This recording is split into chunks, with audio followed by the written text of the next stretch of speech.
Mga katrops, welcome back ulit sa aking channel, Sports React PH.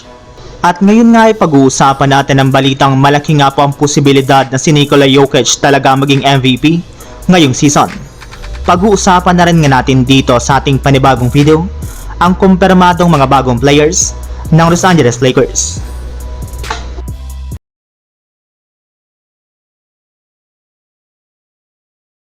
Katulad nga po ng napag-usapan natin mga katrops, literal nga po na naging unstoppable si Nikola Jokic sa Denver Nuggets ng mga nagdaang araw sa pagkuha nga po nito ng kabuuang 131 points, 50 rebounds, at 27 assists sa loob ng kanilang huling tatlong laro laban sa mga koponan ng Atlanta Hawks, Washington Wizards, at ang Cleveland Cavaliers.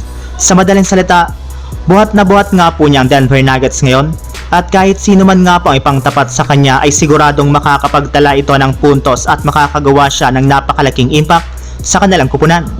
Kaya hindi na nga po nakapagtataka bakit siyang naunguna sa pinakahuling inilabas na MVP rankings ng NBA.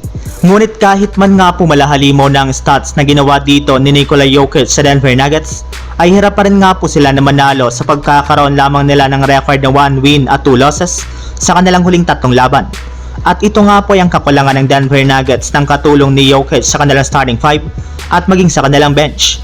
In fact, hinahayaan na lamang nga po ng kanilang mga kalaban na magtala ng puntos si Jokic dahil alam nga po nila na wala ng iba pang player ang Nuggets na kaya magtala dito ng malalaking puntos.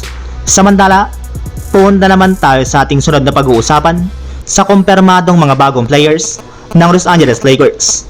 Nilinaw na rin naman nga po mga katrops mismo ng general manager ng Lakers na si Rob Pelinka sa harap ng media na dalawang klaseng player nga po ang kanilang balak na makuha sa trade market, isang magaling na sentro at isang wing defender na siguradong makakatulong kina Anthony Davis at LeBron James. At dahil nga po sobra ng desperado ang Lakers na makuha ang kanilang mga target, kahit man nga po hindi pa nagsisimula ang trade season at hindi pa pinapayagan ng liga na matrade ang majority sa mga players, ay sinisimula na nga po ni Rob Pelinka na makipag-usap ngayon sa iba't ibang mga kupunan.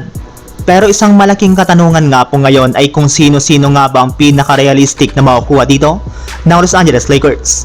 Well, alam naman nga po ninyo na isa na nga po dyan ay si Jonas Valanciunas ng Washington Wizards.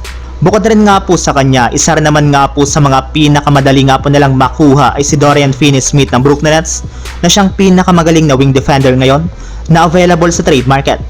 Meron na rin naman nga po itong malaki at malakas na pangangatawan, plus meron na rin naman nga po itong shooting sa 3-point line, kaya siguradong mapapakinabangan nga po nila ito ng husto. So yun lang mga katrops, ang handog kong story ngayong araw.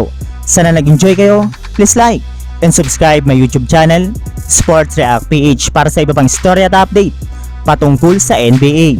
Kita-kits muli sa ating susunod na video.